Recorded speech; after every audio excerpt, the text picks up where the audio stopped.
RS mains exam सर्वाधिक अंक कैसे प्राप्त करें सीरीज में आज हम वो 9 पॉइंट जो महत्वपूर्ण हैं चर्चा करेंगे। नमस्कार, मैं हूं B L Meena, IAS RS mentor.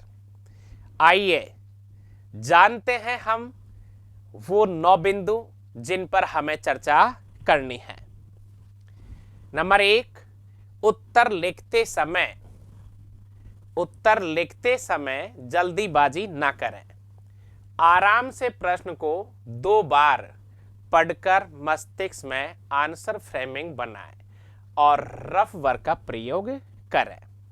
Number 2, प्रश्न का उत्तर परीक्षक को ध्यान में रखकर लिखें, स्वयं को नहीं। नंबर 3, प्रश्न की भावना क्या है, क्या पूछा जा रहा है, क्या पूछा गया है, परिभाषा, कारण, परिणाम और समीक्षा का पूरा फॉर्मेट बनाकर ही लिखें। नंबर 1, उत्तर लिखते समय जल्दीबाजी ना करें। बहुत सारे विद्यार्थी क्या करते हैं, जैसे ही पेपर आया तुरंत लिखना शुरू कर देते हैं। मैं ये जो बताने जा रहा हूं, नए विद्यार्थी ईमानदारी से पालन करना। सीनियर विद्यार्थी तो इस सभी पॉइंटों को जानते हैं क्योंकि वो तो भुक्तभोगी होते हैं। उदाहरण सहित हम एक एक पॉइंट को पकड़ेंगे, कैसे करना है। देखिए, उत्तर लिखते समय पहला पॉइंट हमारा है जल्दीबाजी का। अब ये जल्दीबाजी में क्या होता है, सवाल क्या पूछा जा रहा है और हम सवाल की भावना को समझ नहीं पाते हैं, जल्दी में कुछ भी लिखना शुरू कर देते हैं जब तक हमारा पेज पूरा हो जाता है। क्या करना है, देखिए, 2 बार आराम से पढ़ना है और पढ़ने के बाद में जो उत्तर हमारे मस्तिष्क में आ चुका है हमें उसका फ्रेमिंग बनाना है। कहां बनाएंगे, जाकर के रफ वर्क में जाके फ्रेमिंग बनाएंगे। अब जब हमने रफ वर्क में फ्रेमिंग तैयार कर लिया तो फिर कोई गलती नहीं होगी। अब बताओ कैसे करेंगे, उदाहरण सहित कैसे। देखिए, यदि सवाल 100 शब्दों का है, अब सवाल कौन सा है, देखिए, सवाल मान लीजिए हमारा सवाल होगा राजस्थान का भौतिक स्वरूप पर। किस पर, राजस्थान के भौतिक स्वरूप पर। अनेकों बार आया है मेंस में, अनेकों बार, एक बार नहीं अनेकों बार, राजस्थान के भौतिक स्वरूप पर। देखिए, अब हर विद्यार्थी इसके बारे में जानता जरूर है कि 4 भागों में हमें इसका विभाजन करना है। अब मान लीजिए इस सवाल को इस तरह के सीधे सवाल माने जाते हैं तो हम पढ़ते तो है नहीं है और तेज गति से लिखना शुरू कर देते हैं। क्या होता है, देखिए, 4 भागों में ये बटा हुआ है। अब हमने लिख दिया कै। अब कै में अपन ने क्या किया, देखिए, पश्चिमी रेतीला मैदान, पश्चिमी रेतीला मैदान। दूसरा खे, अरावली की श्रेणियां, अरावली। तीसरा गे, पूर्वी भाग। और अपना चौथा है दक्षिणी पठारी भाग।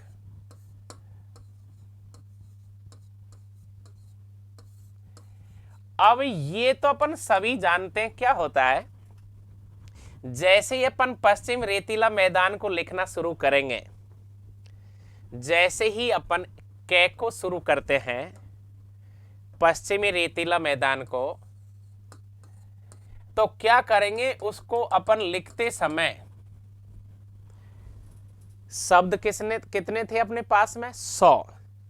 लेकिन कभी कभार अनेक विद्यार्थियों के साथ, ये मान के चलिए 80% विद्यार्थियों के साथ क्या घटना घटती है, पश्चिमी रेतीला मैदान लिखने के लिए इतनी सामग्री है हमारे पास, इतना मटेरियल है कि हम करीब करीब 100 शब्दों में लगभग 80 शब्द कह के ही लिख देते हैं। अब देखिए 3 पार्ट और बच गए। अब 3 पार्ट बच गए, कितने शब्द बचे हैं? 20, क्योंकि 80% हमने एक को ही लिख दिया। ये हो गया हमारा जल्दीबाजी में नुकसान। अब मुझे यहां क्या समझाना था? शिक्षक जो होता है, जरूरी नहीं है कि वो क्या चेक करना चाहता है।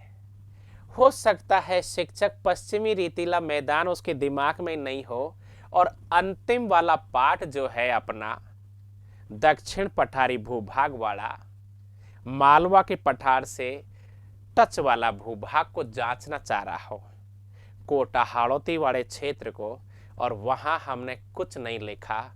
ऐसी स्थिति में प्रिय विद्यार्थियों, हमारा बहुत बड़ा नुकसान हो जाता है।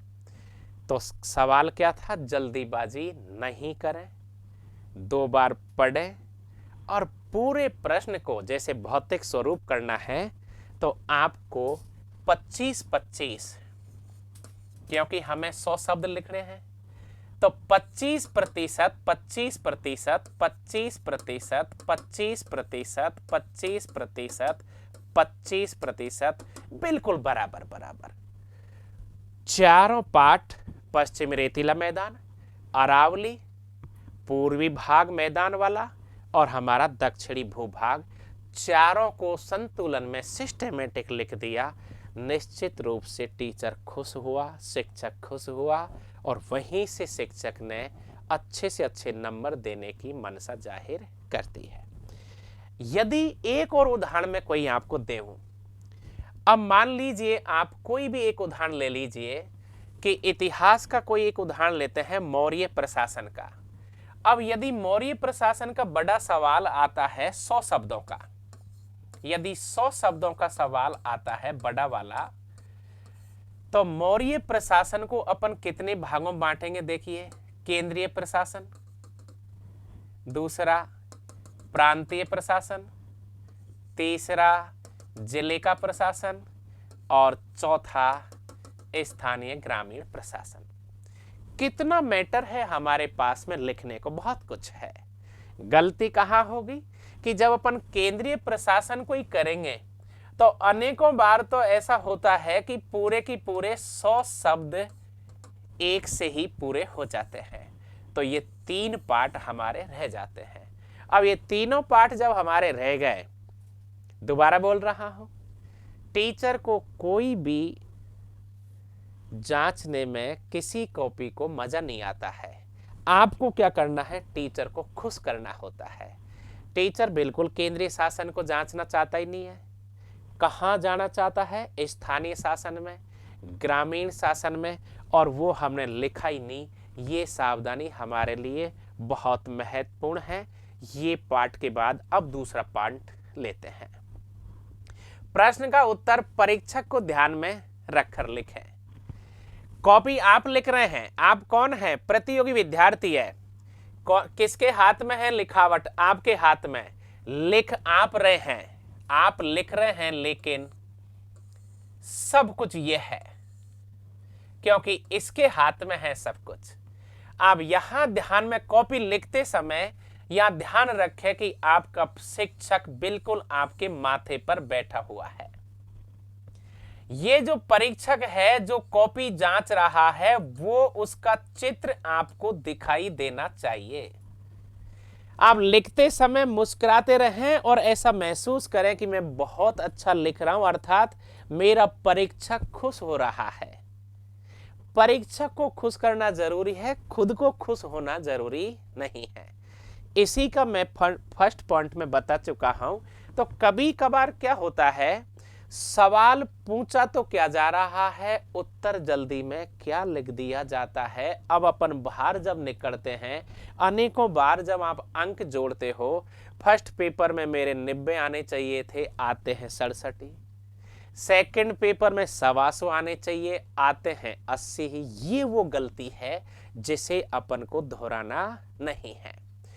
अब देखिए आप तीसरे पॉइंट में क्या करेंगे, एक बार उदाहरण सहित मैं आपको समझाता हूं।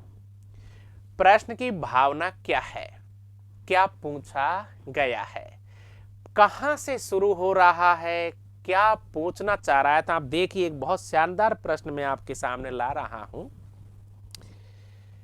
वर्ल्ड हिस्ट्री का है। ये मैं पहले ही कह चुका हूं, कोटेशन में बहुत सारे सवाल आते हैं आईएएस और आरएस में। तो कोटेशन में जो सवाल आते हैं, वर्ल्ड हिस्ट्री का सवाल देखिए क्या सवाल है। सवाल है माय डियर फ्रेंड्स कि अब कला और साहित्य धार्मिक बंधनों से मुक्त हो गए। देखना बहुत मजा आएगा आपको। प्रश्न है आपका, अब कला और साहित्य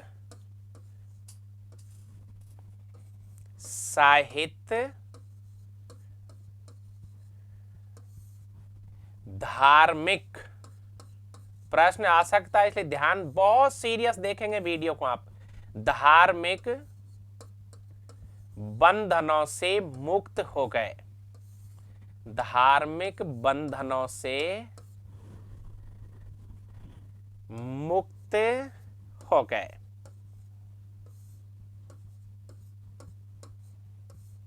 मुक्त हो गए, विवेचना कीजिए, विवेचना कीजिए। अब क्या होता है, बहुत सारे नए विद्यार्थी इसे पकड़ नहीं पाएंगे। सीनियर तो पकड़ लेंगे। कलर दिखाई दे रहा है। अब कला और साहित्य धार्मिक बंधनों से मुक्त हो गए, विवेचना कीजिए।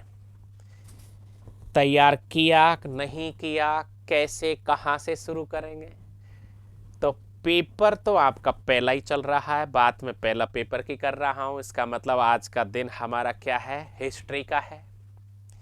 हिस्ट्री के साथ आपका पेपर कौन सा है, इकोनॉमिक्स का है, समाजशास्त्र का है, प्रबंधन का है, लेखांकन का, अंकेक्षण का है।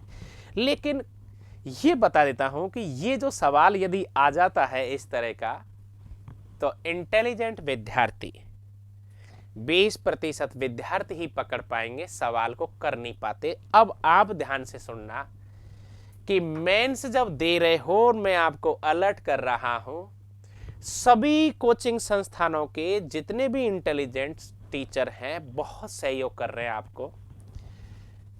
अब कला और साहित्य धार्मिक बंधनों से मुक्त हो गए, कहां से आया है ये आपका सवाल। ये सवाल आया है माय डियर फ्रेंड पुनर्जागरण का। कहां से, पुनर्जागरण से। ये लो साहब। अब यदि पकड़ में ही नहीं आएगा तो कैसे करेंगे। तो सबसे पहले सीधा पॉइंट टू पॉइंट, सीधा ही पहुंच गए। कहां अपन क्या करेंगे, स्थापत्य कला क्या है, 4 भागों में बांटेंगे।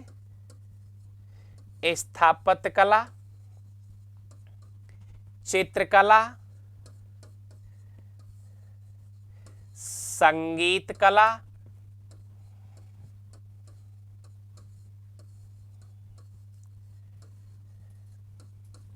स्थापत्य कला, चित्रकला, संगीत कला और मूर्ति कला।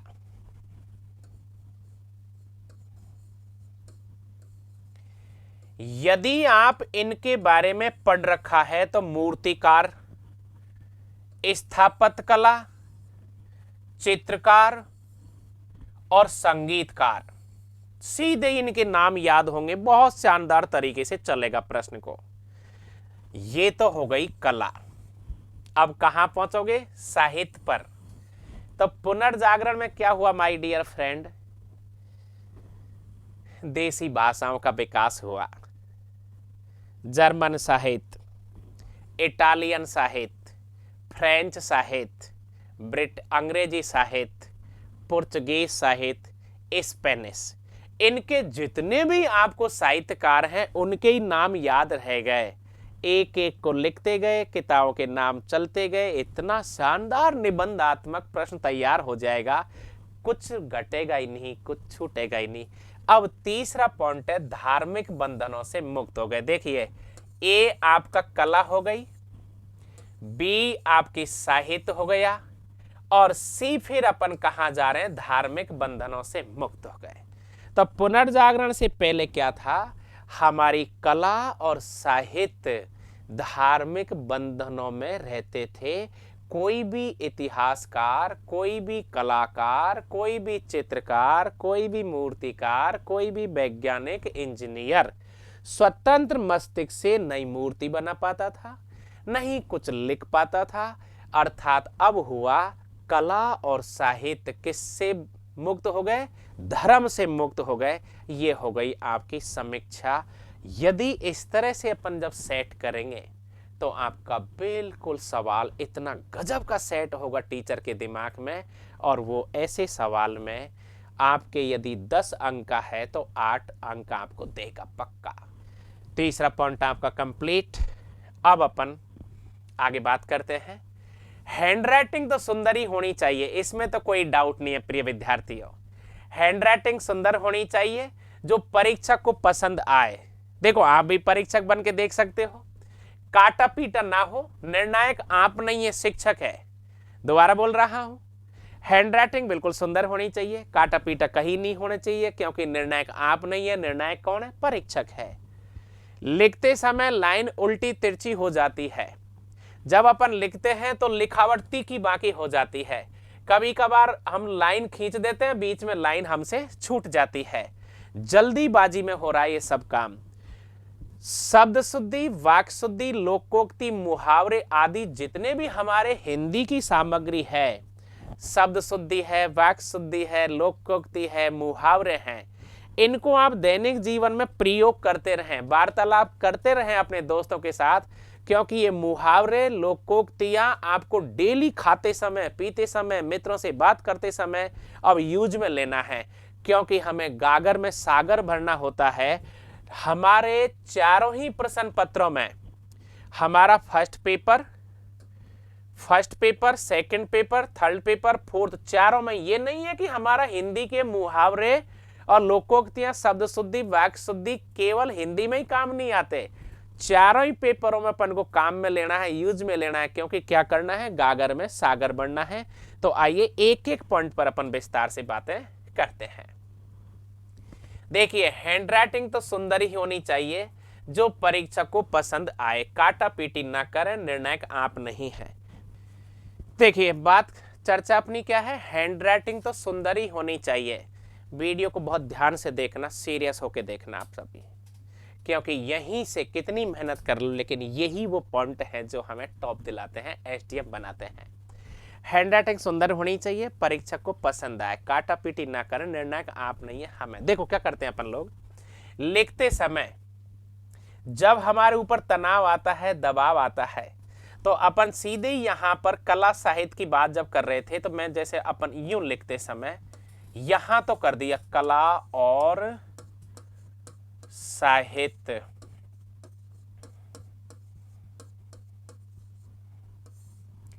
पुनर्जागरण काल में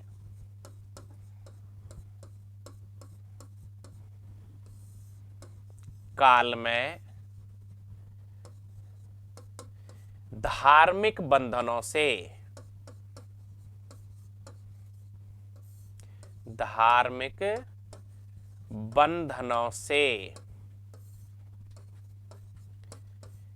क्या हो गए थे, मुक्त हो गए थे। अब यदि जैसे अपन लिखते जाते हैं तो क्या होता है, अभी ये लाइन सीधी है, लेकिन जल्दीबाजी में क्या होता है, देखो जल्दीबाजी में क्या होता है, अपनी जो लाइन, अपना पेपर जो आता है आरएस का, वो तो बिल्कुल सिस्टमेटिक अपनी लाइन यूं खींची होती है, लेकिन हम क्या करते हैं, जल्दीबाजी में लिखते समय बीच बीच में जैसे कला लिख दी और कला तथा यूं आ गया, या फिर साहित्य हो गया, बीच में अपन ने इसको यूं काट दिया। तो बात क्या थी कि हैंड राइटिंग सुंदर होनी चाहिए। क्यों? क्योंकि ये ध्यान आकर्षित कराती है, किसका? टीचर का। और सुंदर कोई चीज है तो मन टीचर का जब खुश होता है तो उसका मन में पहले से ही अंक देने की इच्छा जागृत हो जाती है। अब देखिए, काटा पीटी ना करें। अब ये काटा पीटी आपकी हो गई, फिर दोबारा अपन ने अच्छा लिखा, बीच में जैसे अपन ने यहां पर जाके लिखा, फिर काटा पीटी हो गई, फिर काटा पीटी हो गई, तो हमारे पूरा प्रश्न के प्रति टीचर की भावना गलत हो जाती है। इस बात को बहुत सीरियस लेंगे। अगला पॉइंट, लिखते समय लाइन उल्टी तिरछी हो जाती है। ये सबके साथ होता है। जैसे ही मैं देखिए आरएस में क्या होता है, अपना ये पेपर है, ये अपना पेपर है, और अपनी लाइन में अपना पूरा पेपर आएगा। दिखाई दे रहा है ये? ओके, ये अपनी इस तरह से लाइन है, ये अपनी कॉपी है। 15 शब्दों का तो आपका ऐसा ही कॉपी में ये हो गई साहब। अब अपन क्या करेंगे, पहला क्या है, उल्टा तिरछा लिखना। शुरुआत तो मैं यहां से कर रहा हूं, यहां से क्या कर रहा हूं, जैसे मैंने शुरू किया, सुकरात का सद्गुण, ये तो मैंने कर दिया यहां पर, देखो। लेकिन यदि मैं जल्दी में हूं तो फिर क्या होता है, यहां से फिर देखना आप क्या हो जाएगा, फिर मैं बीच में यहां जाता हूं, ज्ञान ही सद्गुण है, क्योंकि घड़ी देख ली मैंने, अब टाइम कम है मेरे पास में, ज्ञान ही सद्गुण है, ये हो गया। फिर जल्दी में देखना, वहां तो मैं बीच में था, यहां फिर बाद में मैं जैसे देख रहा हूं, सुकरात ने, ये जल्दी में, अब ये अलग हो गया। देखो ये लाइन मेरी अलग थी, यहां मेरा पेन कहां चले गया, अलग चला गया, और यहां तो मैं सीधा नीचे आ गया। तो क्या करना है, उल्टी तिरछी हो जाती है। ये आपसे नहीं, हमसे सबसे होता था, लेकिन हम प्रैक्टिस से हमने सुधार किया। अब लिखावट के ऊपर देखो, मैंने कहा क्या कहा, लिखावट के ऊपर जो लाइन है, ये लाइन तो अपनी बिल्कुल सिस्टमेटिक सही थी, जहां पर हमारी सुंदरता थी। लेकिन जल्दीबाजी में पेन कहां चले गया, बीच में चला गया, और लास्ट में जब बीच में था तो लास्ट में तो नीचे नीचे टिक गया। एक ही प्रश्न में, एक ही उत्तर में अपन ने 3 काम कर डाले। पहला सही था, फिर बीच में चले गए, और फिर नीचे की तरफ चिपक गए। इस पर अपन को विशेष ध्यान देना है। ये प्रैक्टिस अभी करें, क्योंकि आपके पास खूब कॉपी होती है, आपके पास टेस्ट पेपर हमारे मिलते हैं। खाली कॉपी ले लीजिए हम लोगों से, आप खाली कॉपी रखिए अपने पास पर। पढ़ते समय, नोट्स लिखते समय, अभ्यास करते समय, प्रैक्टिस करते समय ये काम करना जरूरी है। पढ़ने के साथ साथ अभी से ये काम करेंगे तभी हम अच्छी रैंक प्राप्त करेंगे।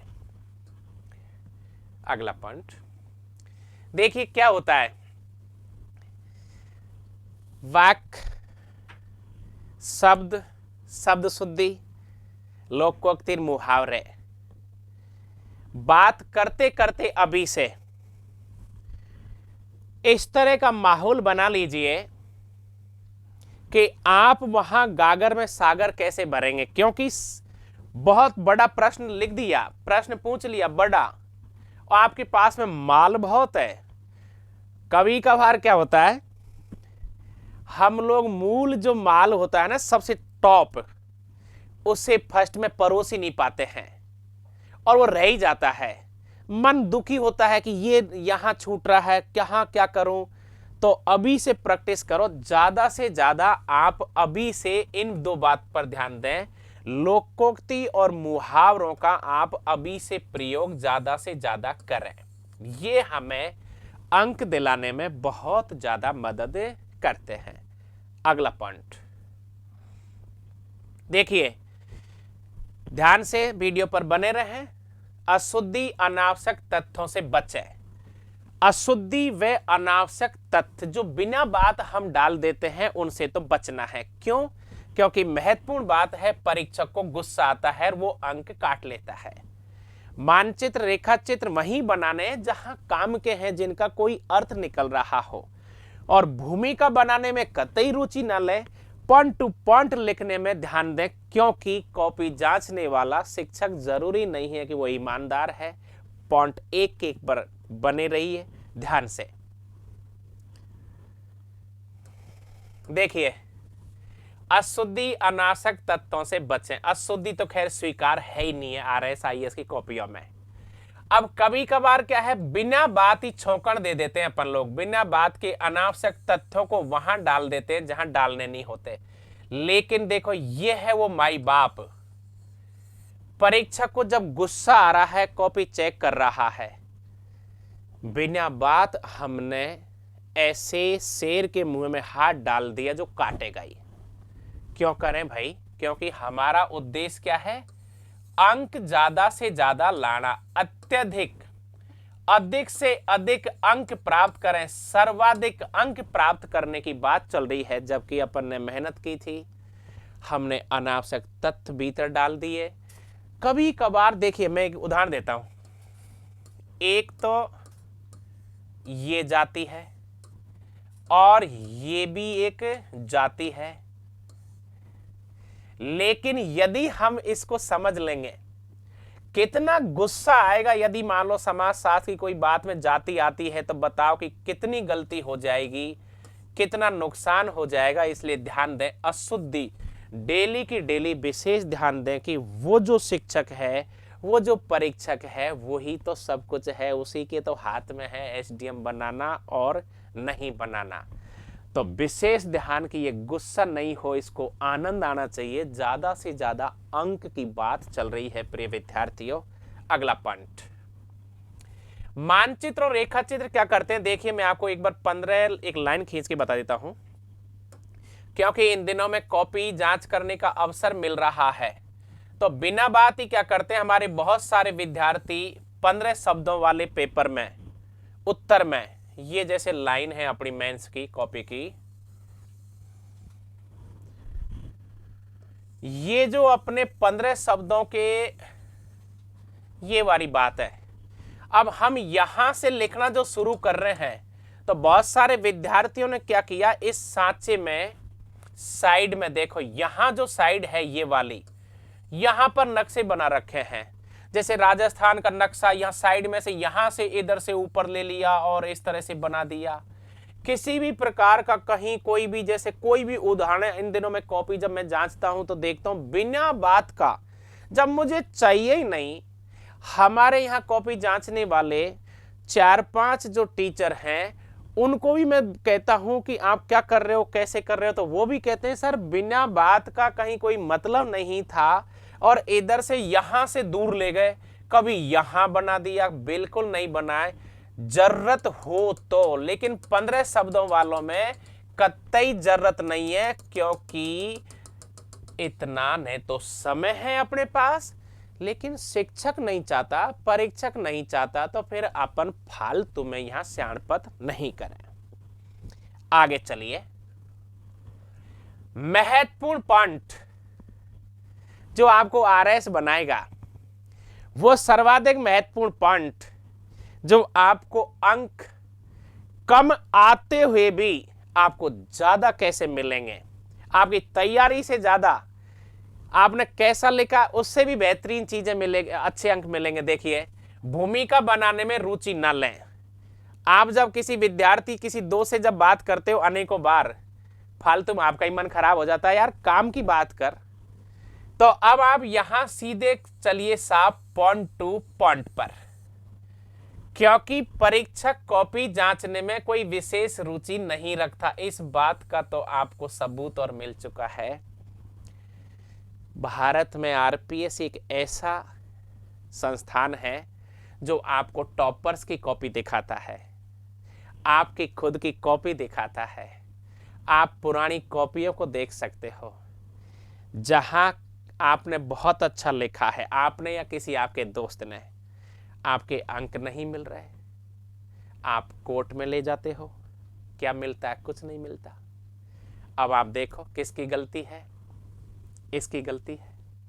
किसकी? विशेष रुचि की, क्योंकि आपके पास तो कॉपियां बहुत है। अभी आपने बहुत अच्छा लिख रखा है, 2 विद्यार्थी हैं ए और बी, एक ने अच्छा नहीं लिख रखा लेकिन उसके क्या है 3 अंक हैं 5 में से। बी ने अच्छा लिखा है लेकिन उसके 1 अंक है। आप कितनी झगड़ लो, कितनी गाड़ी बकलो, लेकिन जो बन चुके हैं वो बन चुके हैं। अब आप ऐसा करें नहीं, तो हो सकता है आपके साथ ऐसा हो जाए। क्यों? क्योंकि जांचने वाली, विशेष बात दोबारा बोल रहा हूं, ऐसा क्यों बोल रहा हूं? क्योंकि 10 साल जब कॉलेज में रहा था, जब कॉपी चेक करते थे, तो यहाँ ईमानदारी इस बात की है कि हमको विशेष रुचि नहीं होती है, कॉपी जांचने का मन नहीं करता है, क्योंकि इससे कोई, बहुत घर की बात बताता हूँ, बहुत ज़्यादा कोई पैसा नहीं मिलता है कॉपी जांचने वाले को। ये बात मैं आपको खुलकर छोड़े में बता रहा हूँ। तो क्यों रुचि रहेगी? रुचि आपको लानी है। आप में दम होनी चाहिए, आप में औकात होनी चाहिए कि सुंदर लिखें और पॉइंट टू पॉइंट लिखें और टीचर को बांध दें पूरी तरह से कि मेरी कॉपी जांचें। खुद ही को कर बुलंद इतना कि हर तकदीर से पहले खुदा बंदे से पूछे बता तेरी रजा क्या है। कॉपी बांध दें, आप हाथ पकड़ लें माय डियर फ्रेंड कि ए भैया, मेरी कॉपी में आपको किसी भी स्थिति में कोई भी मेरा 2 अंक का सवाल गलत है, मैंने बिल्कुल सिस्टेमेटिक 15 शब्दों में दिया है, 50 शब्दों में सिस्टेमेटिक लिखा है, 100 शब्दों में मैंने सिस्टेमेटिक लिखा है। मैं 200 अंक में से निश्चित रूप से 120, 115, 125 अंक का हकदार हूं। ये मेरी औकात है, ये मेरी हैसियत है। अब यदि तू रुचि रखे या नहीं रखे, ये तेरा काम है। लेकिन माय डियर फ्रेंड्स, जब आपकी कॉपी सुंदर होगी, पॉइंट टू पॉइंट होगी, लिखावट में अशुद्धि नहीं होगी, तो नंबर बरसते हैं, क्योंकि खुदा भी पूछता है बता तेरी रजा क्या है। ये 9 महत्वपूर्ण पॉइंटों पर आज से ही आपको ध्यान रखना है, शानदार प्रैक्टिस करनी है और इस प्रैक्टिस के साथ में आपको चलना है। अभी अपने पास समय है, ध्यान रहे। हमारी पूरी टीम में विशेषकर वर्ल्ड हिस्ट्री से शुरू कर रहा हूं। इसी महीने से हम आपके मॉडल टेस्ट पेपर बाजार में आपको देंगे। शानदार आपके पास में ऑनलाइन आपकी समस्त सामग्रियां उपलब्ध कराएंगे। बहुत मेहनत के साथ हम कार्य कर रहे हैं। धैर्य बनाए रखें, स्वास्थ्य का ध्यान रखें और तरोताजा रहें। वापस इन 9 पॉइंटों को स्मृति में लाएं। क्यों? क्योंकि सीरीज चल रही है सर्वाधिक अंक कैसे प्राप्त करें। धैर्य बरतें, संयम बरतें, हिम्मत रखें, साहस रखें और जो मैंने बोला है कि टीचर को आपको क्या करना है, रुचि पैदा करनी है मेरी कॉपी जांचने में। Thank you very much. धन्यवाद।